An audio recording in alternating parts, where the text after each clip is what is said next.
Good morning. I hope दोस्तों आप सब बहुत अच्छे होंगे और बहुत अच्छे से अपनी स्टडी को कर रहे होंगे। दोस्तों यहाँ पे मैं भी बहुत अच्छी हूँ और ट्राई कर रही हूँ कि मेरी जो स्टडी है वो ज़्यादा अच्छे से चलती रहे और मैंने जो टारगेट्स बनाए हैं उन्हें मैं डेली में कंप्लीट कर सकूँ।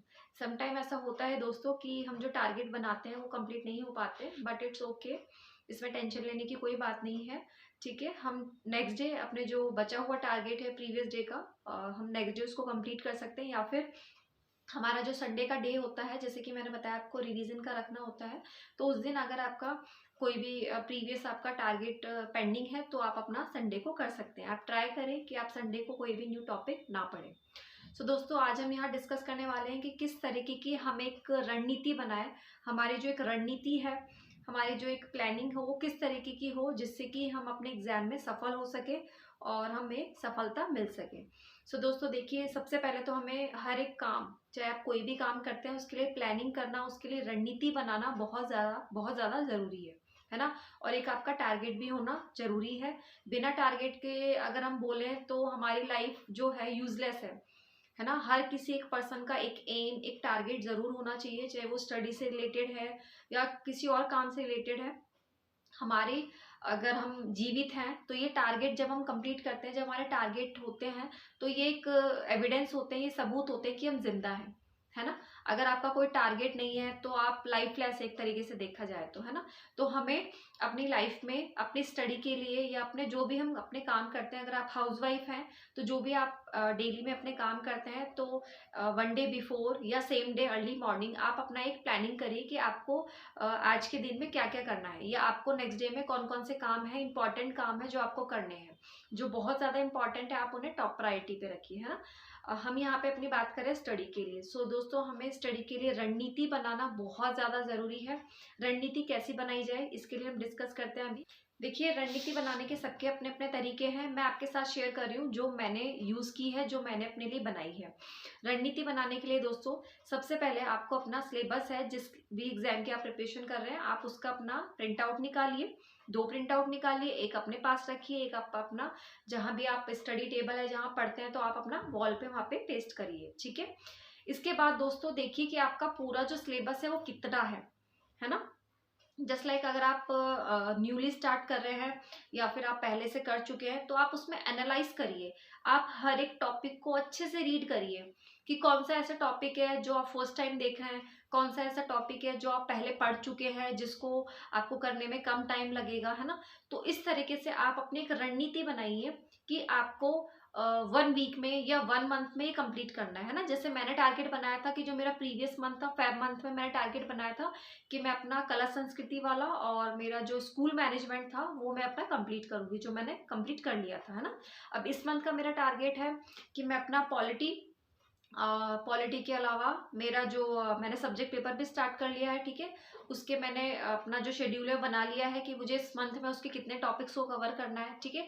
तो इस तरीके से आप अपना एक शेड्यूल बनाइए, ठीक है, आप अपनी रणनीति बनाइए, ठीक है। जो इससे क्या होगा दोस्तों, अगर देखिए आप रणनीति नहीं बनाते हैं तो किसी दिन आपने टॉपिक कंप्लीट किया तो भी ठीक है, ठीक है, और अगर आप नहीं कर पाए तो भी ठीक है। पहले मेरे साथ यही होता था, है ना। जो जब से मैं प्लान कर रही थी कि मैं तैयारी करूंगी, स्टार्ट करूंगी ये, तो ठीक है, मैंने कोई रणनीति नहीं बनाई थी तो कभी मेरा हो जाता था, कभी नहीं होता था, कभी 3-4 डेज तक भी मैं कुछ नहीं कर पाती थी, तो इट्स ओके। लेकिन जब मैंने एक रणनीति बनाई है तो मेरे दिमाग पर प्रेशर रहता है, प्रेशर पॉजिटिव वाला रहता है, नेगेटिव वाला नहीं रहता है। प्रेशर ये रहता है कि मुझे अपना मार्च मंथ में ये अपने टॉपिक्स कंप्लीट करने हैं, ये मेरी बुक कंप्लीट करने हैं, तो मुझे करनी है। अब जस्ट लाइक मैंने आपको बताया था कि मेरे बेटे की उस दिन तबीयत खराब थी, तो मैं उस दिन अपना ज़्यादा स्टडी को टाइम नहीं दे पाई थी, है ना।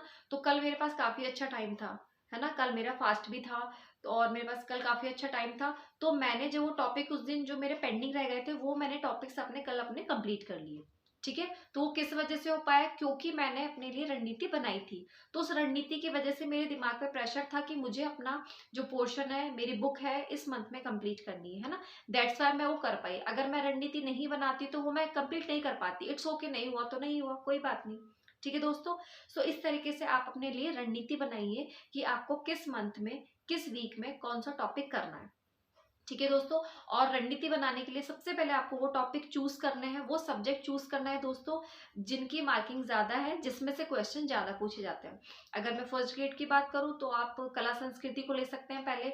ठीक है, इसके अलावा आप अपना स्कूल मैनेजमेंट ले सकते हैं, आप अपनी पेडागोजी ले सकते हैं। ठीक है, ये 3 सब्जेक्ट ऐसे हैं जो आप पहले अपना स्टार्ट कर सकते हैं। ठीक है, और इसके साथ में अगर आप चाहें तो साथ में आप अपना सेकंड पेपर स्टार्ट कर लीजिए, अगर आपके पास इनफ टाइम है, आप फुल डे स्टडी कर रहे हैं तो। अगर आप वर्किंग है, हाउसवाइफ है, तो आप थोड़ा इनका पोर्शन कंप्लीट करके, जब इनका थोड़ा पोर्शन कंप्लीट हो जाता है, फिर आप अपने सेकंड पेपर को स्टार्ट कर सकते हैं। ठीक है दोस्तों, इस तरीके से हमें अपनी रणनीति बनानी है। रणनीति बनाने के बाद जब आपका थोड़ा सिलेबस कंप्लीट हो जाता है, उसके बाद आपको रणनीति बनानी है कि आपको किस टाइम पे कौन सा सब्जेक्ट करना है। जैसे कि मैं अपनी रणनीति बताऊं तो मैंने अर्ली मॉर्निंग वाला जो मेरा स्टडी स्लॉट है उसके लिए मैंने रखा हुआ है अपना 1 टॉपिक अपना फर्स्ट पेपर का, और 1 टॉपिक दोस्तों मैंने अपना सेकंड पेपर का रखा हुआ है। मुझे एनी हाउ करना है। इफ एनी केस मैं नहीं कर पाती हूँ तो जो मेरे पास बाकी बचा हुआ जो टाइम है मैं ट्राई करती हूँ उसमें अपने वो टॉपिक को कंप्लीट करूँ। ठीक है, उसके बाद मेरा 10 to 12 का मेरा जो स्लॉट है वो मेरे पास होता है। उसमें मैं दोस्तों कोशिश करती हूँ कि मेरा जो स्कूल मैनेजमेंट है मैं उसको रिवाइज कर लूँ, या फिर मेरा जो पेडागोजी वाला पोर्शन है वो मैं कर लूँ।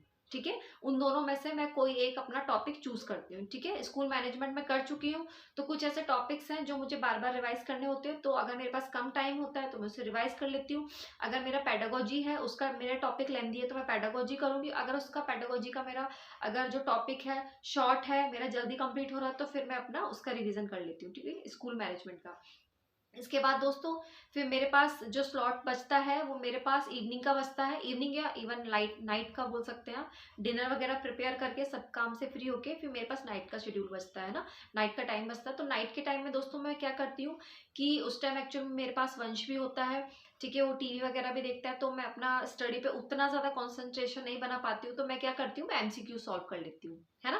क्योंकि एमसीक्यूज में इतना ज्यादा आपको कंसंट्रेशन नहीं करना होता, बस आपको रीड आउट जो आपने टॉपिक्स पढ़े हुए हैं उनको आपको रीड आउट करना है, उनके आंसर को टिक करना है ना। तो मैं 5 ईयर्स के पेपर और अपने एमसीक्यूज होते हैं दोस्तों मैं वही सॉल्व करती हूँ उस टाइम पे, है ना। तो देखिए टाइम, जिस तरीके का हमारे पास टाइम है हमें उसको मैनेज करते हुए अपने लिए एक रणनीति तैयार करनी है दोस्तों, है ना। और आप यकीन मानिए आप 1 मंथ अपने लिए रणनीति बना के देखिए, आपको डेफिनेटली 110% मैं बोल रही हूँ आपको रिजल्ट मिलेगा।